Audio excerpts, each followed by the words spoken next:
Hello everyone, I am Raphael Ray. Today is March 10, 2023. At the Flowing Wells Library today, there was a new girl who I never saw there before. In fact, I never saw her before at all. And after about an hour of her mingling and socializing with the other kids, she said out loud, "You're a pedophile," when I wasn't looking. So I looked to see who said it and who she was saying it to.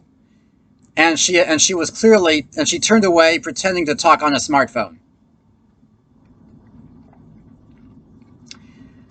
I now realize that's what she was doing, because half an hour later, she was talking with Paige, the library staff member that specializes in children's activities and propaganda. And I say propaganda because every time new kids come in there, she makes a point to go over to them and tell them slanted facts about me in a distinctly defamatory way, so that no kids would want to be with me.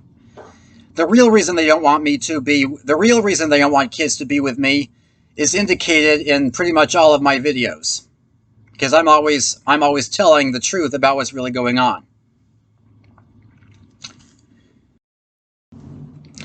A couple hours later, the kids were gathering to watch a movie in a community room that I'm certain must have been a propaganda movie, because what else would a place like that be doing?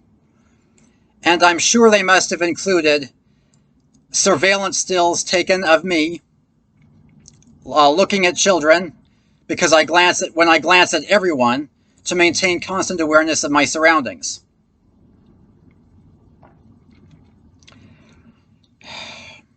A few minutes before I left the library, a younger girl was laying on a chair in the adult study room,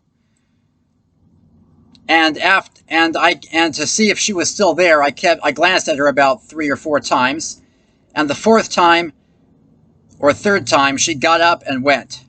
So she was sensing when I was looking at her, or either that, or she was looking on her phone, because she was on her phone. She must have been looking at the surveillance camera, the view on the surveillance camera, watching me.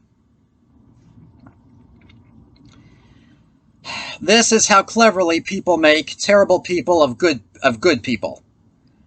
Everyone knows I'm not a pedophile, so they're not going to wait for me to do anything damning.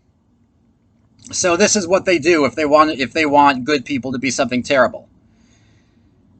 People intentionally slant unobtrusive behavior to make it sound like it indicates something really terrible. They define terrible character qualities as small, minuscule behavior that I do to make me look like the bad guy. And I'm sure I'm not the only one who they do it to, because a lot of innocent people have been screwed over without substantial evidence. And I will probably still get mine eventually anyway, because that's what people do. That's what happened to my Uncle Jonathan.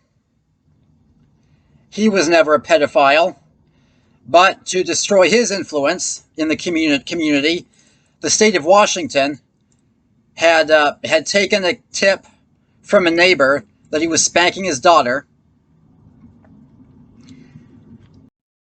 and they got him on that felony, because they made it a felony in that state.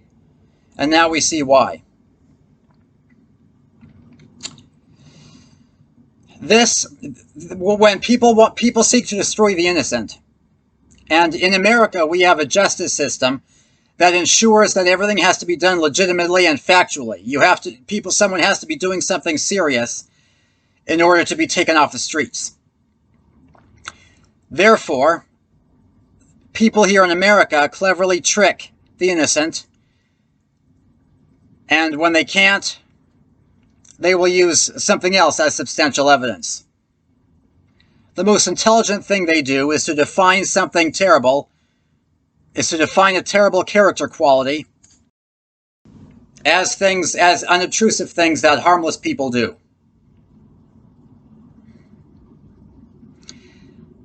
This indicates something real serious. This is a precursor to a much bigger screw-over that I'm certain is heading my way sometime.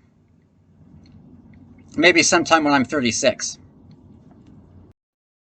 All of these images and tips that have been collected will go into something that the police will soon get me over, because that is how they do it. So now I need to watch my behavior more than ever. Not only that, but I need to make sure I don't assume that people know that my actual behavior indicates what I'm actually doing, because my biggest problem is that I assume that so I feel safe. Well, I can't do that anymore. People know what they're sensing, they know what's going on, and they're intentionally trying to destroy me.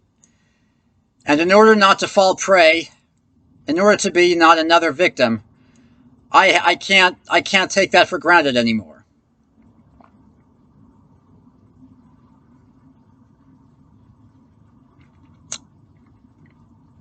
What's worse, when I do speak up, the right wording and even the right thoughts now don't even occur to me anymore. They just slip my mind as I'm trying to say something, so I can't do myself justice when I do have the chance. This is how ingeniously people make serious threats out of those who aren't. I am Raphael Ray, trying to keep honesty alive in the world that wants it dead.